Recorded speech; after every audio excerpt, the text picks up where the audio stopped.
Hi everyone. Thank you from my side for joining me today for this webinar related to cybersecurity in supply chain. Whether you are working in the software development organization, compliance, and cybersecurity related stuff, I hope this webinar will be useful for you just at least to understand the overall posture of the cybersecurity in supply chain landscape right now and possible things that we can do to mitigate any possible risk related to this breach. Yeah. A few words about myself. My name is Maksym Tsivyna, and I serve the role of Information Security Manager at STAR. I spent over 14 years working in quality assurance and information security. We help different organizations and our clients to navigate complex software environment and regulatory landscape. So today's discussion is very much grounded on the real world practices and the overall worldwide statement of regulation in the scope of cybersecurity. Here, what we'll cover today, and first of all, we'll start with why supply chain cybersecurity has become so important for modern business, especially nowadays. The shift a bit changed, and we'll show you later about it. And then we will look at the different third-party risk environment what actually looks like it in practice. We'll walk through the regulatory landscape and some industry-specific case studies. And finally, we'll move to defense and mitigation practice. So let's dive in. Well, first of all, what exactly is cybersecurity supply chain attack? Put it simple, it means an attacker or some bad guy does not come to at your system, at your organization directly. Instead, they targeted some you already trust providers. In most cases, it may be a vendor or some software provider or any third-party service, even a small library or package in your code base may be a part of this breach. So this bad guy may use a trusted relationship as a backdoor into your system, basically. And here's you can see how it actually works. So the attacker compromise a vendor infrastructure or software. That software gets loaded by consumers. Maybe it may be your developers, it may be your operation team, depends on the target. And as a result, the vulnerability integrates into your system and then it executes actually. So the result of this is maybe different. It may be stolen data, granted different access to your system, to your operation services in the organization. It may be different disruption operations. And to be honest, there are a lot of different aspects that may be done in the scope of this attack. The insidious part is that every step, everything looks legitimate. And so you are having some kind of software that you are using a vendor. The update comes from the trusted source. The package passed your, maybe you have some normal checks and it may be passed. And this is what makes this supply chain attack so dangerous because it is very hard to identify that something is wrong. There is an example in the cybersecurity sphere that attackers may be positioned in your system for about more than months or even years before you realize that something gets wrong with some of your component or your system in general. Let me make this concrete with a real example from September 2025. It calls the NPM attack. Maybe you heard about this. So the software that was compromised is the open source libraries that are widely used by different developers all over the world and various products in different organizations. And it posed it as a safe part, like open source tool. So the attacker targeted a single person who was the maintainer of this software through the phishing email. Once they had access to that maintainer's account, they published some malicious version of 19 widely used packages that collectively receive billions of weekly downloads. So you can imagine the landscape of this threat. The malicious code, how it works, it was some kind of crypto stealer, and it operates inside a user's web browser.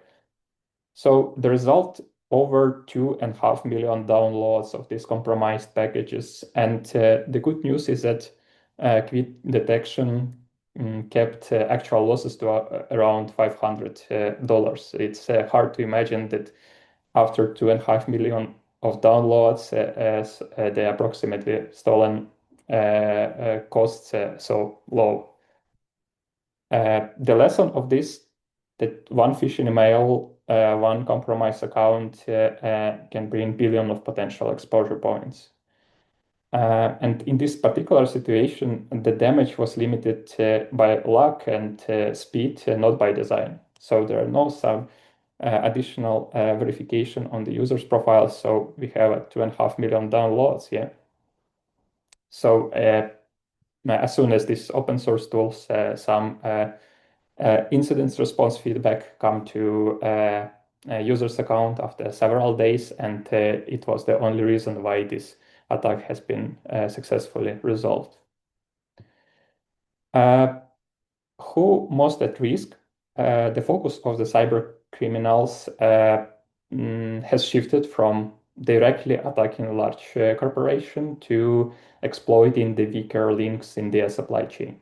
So first of all, we are talking about IT companies. It is a primary, I would say, entry point of such attacks.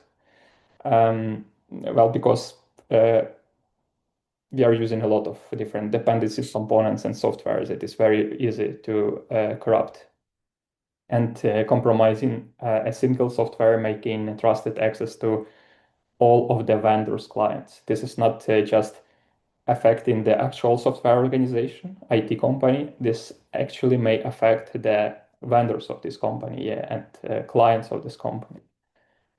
The next sphere is healthcare. Different healthcare organizations hold very sensitive personal and medical data. This data are always premium priced on different dark markets. So more critically, hospital systems are deeply integrated with a third-party medical device vendors, billing platforms, different insurance management systems. All of these are potential at risk. Of course, financial services. This is obviously targets for monetary gain. But supply chain attack are practically appealing here because direct attack on large banks are increasingly difficult. They have strong perimeter defense. They invest a lot of resources to have this defense. Therefore, this one of the not many potential vectors and potential vectors to compromise this such big organization. So the last but not least in this list is actually industrial sector such as automotive and manufacturing. And the reason why here, because such organization undergone rapid digitalization. They have a lot of different digital services involvement into the production cycle, and a lot of relationship with the vendor third-party tools and services. But typically, due to rapid digitalization, the security maturity of such organization hasn't kept this pace. The interesting fact that average cost of supply chain attack across all industries is about 5 million per incident in 2025. This is a statistic. So another aspect is the motivation of this attack shifted to espionage from 3 to 20% in 2025. Uh, and that basically means that it is not one-time attempt looking for quick payout. Yeah, that's I would say, national state actors going after intellectual property and strategic advantage. This is very important because one of the initial steps of a proper security handling is to understand what we are trying to defend. Yeah. So maybe potentially, and this shift we are seeing this shift in upcoming years, it moved to the intellectual property and actual strategic advantages. This is something that needs to be protected. The supply chain has become the preferred attack vector for sophisticated adversaries, and over 30% of all breaches now involve a third party. Malicious threats in open source repositories, like example this NPM attack, grew up to by 1,300% from 2020 to 2023, and this sound like as a critical thing.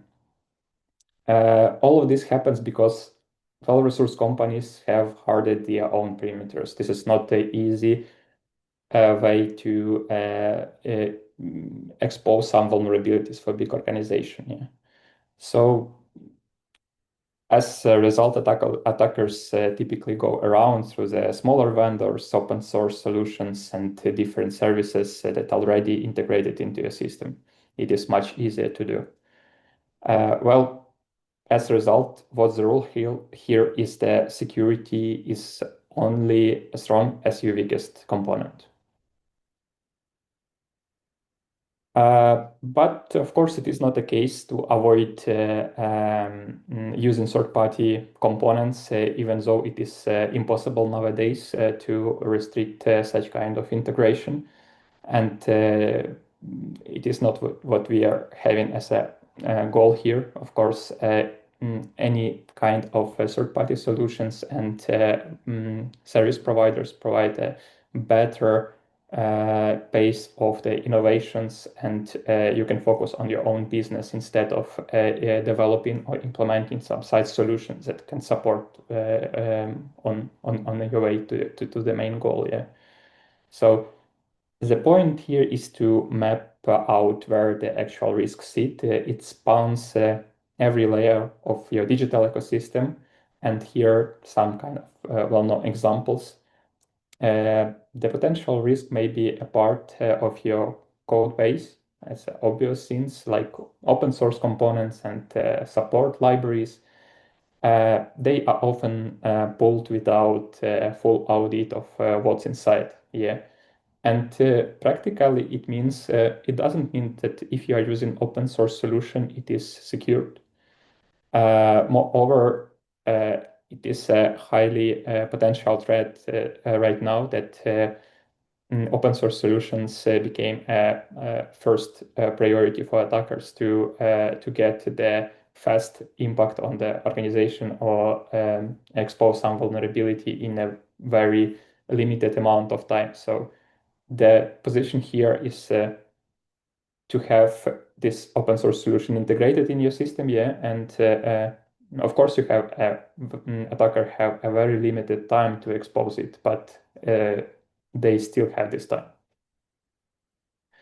So in the development environment, potentially you may have some unlicensed tools or malicious plugins, software that not up to date due to some reasons, and such development environment seems good to know that they are much easier to protect. Right now, there are a lot of automation solutions that may be easily integrated into development lifecycle, and you can easily protect such asset. Another point of focus is that you need to think about your suppliers. Yeah, you may share some infrastructure with your suppliers, or some of this supplier may have different compliance gaps. Um, what works in this situation is we'll talk about it a bit later. But first of all, this is the zero trust policy, yeah, limited access to your critical assets by your suppliers and by the possible vendors that may pose any security risk. Um, so this list covers more than just intangible assets. It also encompasses physical infrastructure such as hardware and physical security system in your offices, in your home. It may be network devices, firewalls, anything that used for data transfer needs to be taken into account. And then there is always a human element um, because initial access is often caused by social engineering. It may be social engineering, it may be unintentional insider threat, maybe some policy violation, but typically it happens due to human element. Uh, Now let's talk business. Frankly, adoption security measures can be resource intensive, as usual happens in cybersecurity. Yeah, everyone start talking about them. Unfortunately, after some breach, not before. But mm, talking about regulatory landscape, regulation authorities worldwide typically mandates the establishment of such supplier management frameworks, especially if we are talking about highly critical regulated spheres like medical, aviation, uh, mm, different digital components implementation. All of this sphere required, if you have any kind of certification of your product, that's for sure like 99% that you would have to implement appropriate a framework for supplier management in. On average, a breach caused by non-compliant vendors in highly regulated spheres can trigger fines of up to 4% of organization annual revenue, and this is pretty much. But it's worth to mention that compliance is not just about avoiding penalties. It's in most cases, this is competitive advantage. Like certified contractors are more trusted by the clients, and moreover, you may be sure in security posture of your organization, yeah, by having this particular certificate or assessment report of your organization. Hopefully, right now there are a lot of different automation solutions that may simplify this regulation process and uh, help you to properly position your product on the market. Yeah, talking about the regulation landscape, some of the global regulation that required proper supplier management you can see on this table. This is NIS2 directive. Maybe you heard about some of them. NIS2 directive that applies to medium and large entities in the critical sectors like energy, transport, health, digital infrastructure. The Cyber Resilience Act, it applies to essentially any digital device that planned to be placed on the European Union market, started from December 2027. And it requires security by design with ongoing vulnerability management and all related regulation stuff.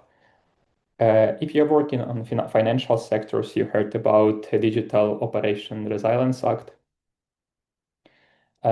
It especially targets financial sectors and appropriate supplier management from this perspective. Yeah, and also different data privacy regulation like GDPR, HIPAA requires the proper implementation of specific controls to suppliers who actually touch in personal data that you process. So to summarize, if you have operate across regulated sectors, supply chain management is not just a best practice, it is required thing. And now let's talk about mitigation options of the supplier risks. Similar to other security implementations, there are proactive and reactive approaches. The reactive curve looks like this. You invest relatively little amount of resources upfront, and in case the breach happens, the costs may spike dramatically, like in these pictures. In this case, organizations spend more money on than they would spend if they did it proactively. So proactive approach is different. You invest steadily before any potential breach, and when something does happens, you response structured and recover is much faster than in previous scenario. Uh, this is the general analysis of two different approaches, and I must say here that there are no best solution unless there are more risks with reactive approach. This is requires stuff as well, and I'll show you about it later. So talking about proactive and reactive stuff, what do I mean in practice? So in proactive approach, you need to do some preparation before third-party integration. And I'm talking about doing some kind of vendor assessment before, for example, signing a contract, before uploading some software to your system, before using some critical third-party solution. You need to enforce some security standards as a condition of partnership.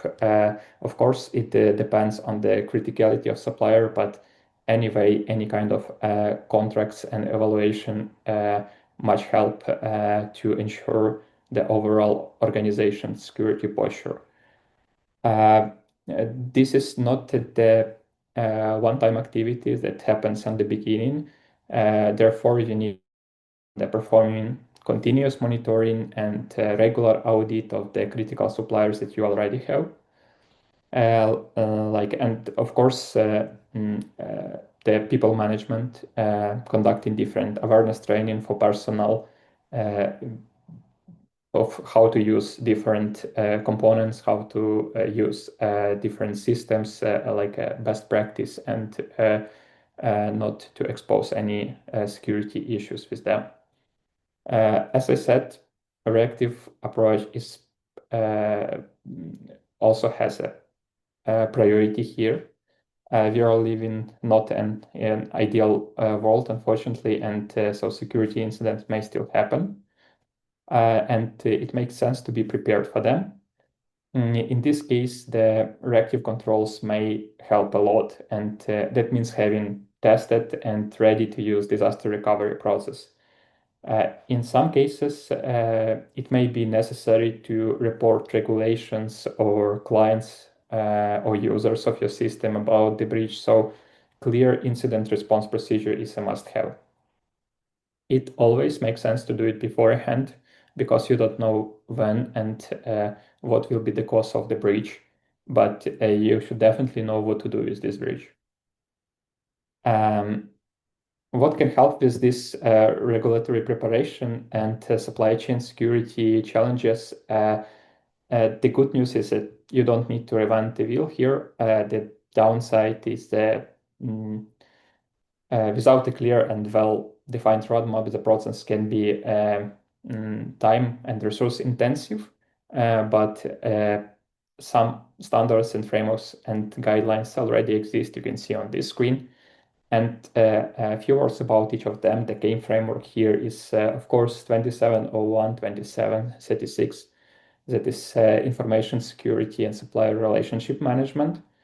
They have own guidelines of how to implement. They are pretty wide, related to information security and you may find the answers on how to better evaluate what controls needs to be addressed and how to implement all of this stuff. Of course, NIST SPA 800 161, that is cybersecurity supply chain risk management, provides very good guidance on how to work with supplier management. ISO 2243 for protecting against counterfeit and tampered products, and other different guidelines like NISAS and OWASP for software supply chain practice and risk management. And here on the right side, you can find what aspects they covered. You can see there are a lot of them.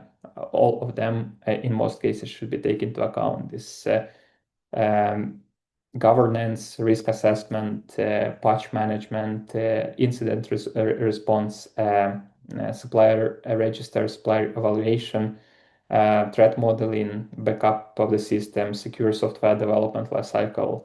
All of these aspects may be helpful in different for different organizations, for different products.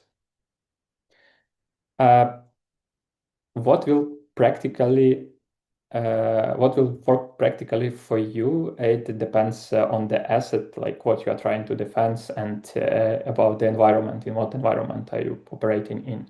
So, but what I'd like to mention is that having a structured program aligned with one of these framework or one of the standards provide a clear roadmap and assurance that you are doing it right, and even though in further steps, maybe in your organization, in your product, it may be useful to pass any accreditation or get an appropriate certification. Managing third-party risk is not a one-time event. It is a life cycle. It starts in planning, where you define the requirements and identify critical suppliers. During onboarding, suppliers and third-party integration should be properly identified and classified. So as a result of this process, you should have something like a supplier register or the list of used software, like a software bill of materials. It should be properly managed. In this stage, you also involve gaining better understanding of a supplier itself, and you may be interested in collecting some evidences from vendor, from supplier, of any kind of compliance or established any contractual safeguards, if it makes sense in your case. So this is a point when you started thinking about potential risks and mitigation actions for this particular integration in your system. But it is not only the initial requirement, so it makes sense to think about monitoring and proper further management of critical suppliers, like regular audits or maintenance of vendors list that you have. And of course, it makes sense to mention the proper procedure for termination process. All data, all accesses must be securely deleted, and accesses should be revoked, of course. Now let's take a look at the industry, some of the industry specifics. First of all, I'd like to say that it highly depends on particular case, and based on each industry represents some various challenges and areas of focus. For example, in automotive space, the risk profile is particularly complex because you are dealing with different update pipelines and pushing some firmware directly to safety critical system. Yeah, and different API connectivity between vehicles, between users application, mobile application, third-party telematics services. All of this pose a significant supply chain risks, and sometimes it is really hard to manage all of these interactions. Quite often in such cases used different open source components. What is more important, these components may be embedded into a system where a flaw could have physical consequences. It needs to be taken into account while you're doing risk assessment and understand what kind of risk may be posed due to this component. Of course, the breach itself may be a part of hardware. It is a more rare case, but still.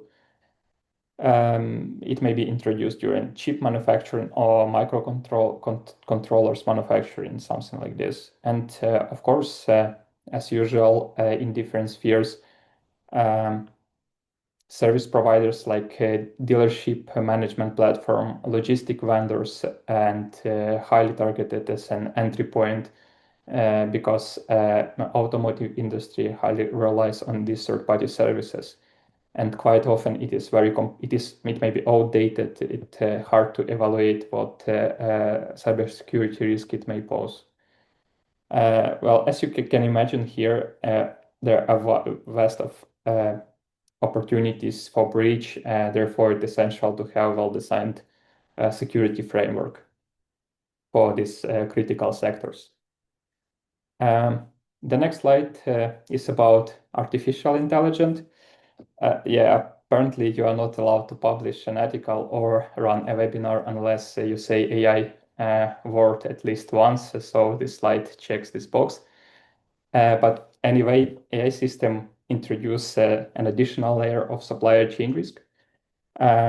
Such a system relies on a complex ecosystem, in most cases like training data sources, pre-trained models, cloud infrastructure, and supporting tooling. Each of these components is potential breach entry point. Beside the traditional controls like dependency checks and vulnerability trackers, I'd like to underline here data management. And you have verify reputation and appropriate license of the data that you are using for your AI system, that you are using for training, that you are using for validation, and what data that will be used on the production stage. Yeah, this data flow should be transparent and properly managed with corresponding integrity controls and verification parts. So this is particularly timely as the European Union AI Act being enforcing, and from this month, maybe you heard, it start banning AI practice, prohibited AI practice. So all of these aspects are defined in AI Act as well. So let me distill the key defense factors. Transparency first. It means to maintain vendor and software registers, so you always know what is in your system and what it is integrated with, what the version you have, and you ideally may be sure about these components that you are using inside the system. Implement the supplier evaluation and perform regular risk assessment and audit of such system. This is essential part of appropriate management of cybersecurity. As I said previously, zero trust access. Vendors should get minimum access they need, nothing more, and they should be strictly regulated. So the another aspect that can save the organization from different cybersecurity issues is enforcing clear contractual requirements for cybersecurity from your vendors. So you may create some questionnaire list, or at least implement such investigation procedure to understand what is the security posture of the vendor you are planning to contact and you are planning to involve in your processes. Of course, a continuous monitoring for the critical integration especially makes sense, and for different dependencies of your software, if we are talking about software. Another, since it is reactive stuff, incident response alignment, ideally should be prepared with established incident management process. So not only your organization, but also your supplier, your vendors. They need to know their obligations to notify you about any kind of security breach or any kind of problems that may happen with the data or with the part of the system they are connected with. Uh, if you're thinking about where to start, the framework we are using in our company follows three interconnected phases. This is, first of all, assessment and gap analysis. So that includes mapping, identifying and mapping your supplier's ecosystem. There may be different steps here. First of all, you need to identify your asset, and you need to identify the vendors and suppliers who get the access to this asset. Yeah. So you're trying to understand what you need to defend and what harm may be potential be done to this asset from the third-party vendors, from the some third-party components that you integrated into your system. The next point of this framework is policy and standards development. It means to define the security requirements in paper. It may be really complicated to spread this culture across the full organization. And as usual, it happens. People would like to have something that clearly understandable and clearly identified how to deal with this situation or with that situation, establishing any kind of process of blacklist and whitelist components in your organization, in your system. What you may use, what you can't use. Clear identified steps, how to validate some tools that you are planning to use in your organization, or how to evaluate some components that you are trying to integrate into the system. Yeah. And the last one, implementation support, that actually involves deploying these controls and training in your team. So it should be a holistic end-to-end process, not just on paper, but also it should work.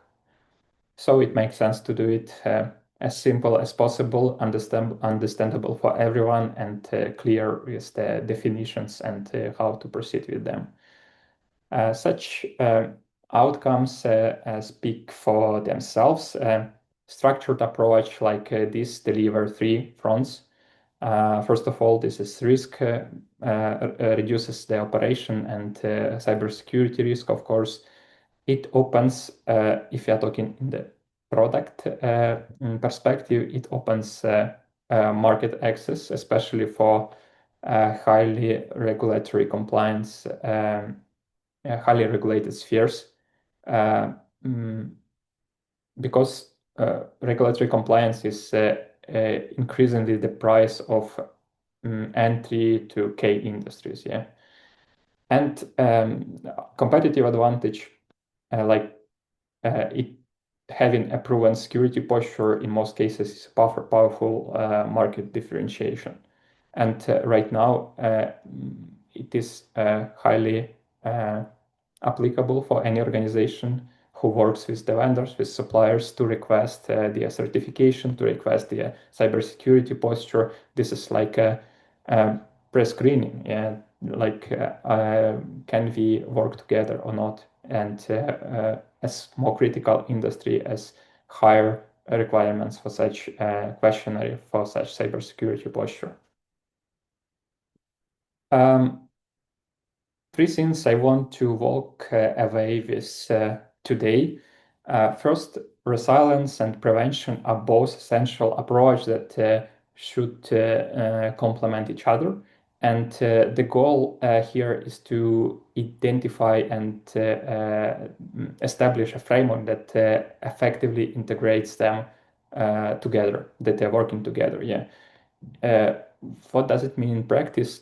That based on your situation, it makes sense to take a look at different approaches and select what will work for you. And both prevention actions and resilience may be useful in the same manner. The question is what is easier to implement, what is regulation required, and what may protect your software, protect your system organization from cybersecurity threats. Second is a trust, is a vector. The same trust that make your supply chain efficient makes it exploitable. So apply their trust principles, never assume. Always verify should be like a baseline for any integration, for any third-party correlation in your organization with your vendor, with the suppliers. And third is transparency. You cannot secure what you cannot see. Therefore, it's so important to have up-to-date supplier register and software bill of materials. All registers, such a register, should be properly managed and grouped by the criticality, of course. The last but not least here is the human element. I would like to underline it. Human error remains a primary driver of security breaches, and supply chain security is not an exception. The NPM attack that I showed you previously started with one phishing email. Yeah. So social engineering, weak passwords, inadequate configuration, and these are cultural problems as much as technical ones. So there is a necessity to build a culture of spreading security, security and responsibility, where first of all leadership models secure behavior, and every employee understand their role in this cybersecurity framework. On different stages, on different roles, it may be possible, and it's much easier to force this culture across everyone and protect each aspect of your development process, of your organization process independently. Yeah, I think that's all for today. We've made some additional resource available related to the a bit different topic about Cybersecurity Resilience Act and other regulatory and security training. We have a lot of useful and well-defined materials. Feel free to find it in the shared materials. My contact details are on the screen. I'm generally happy to continue the conversation, whether that's a question about your specific regulation, obligatory, how to assess your supplier ecosystem, or how to proper structure a vendor security program from scratch. So reach me out.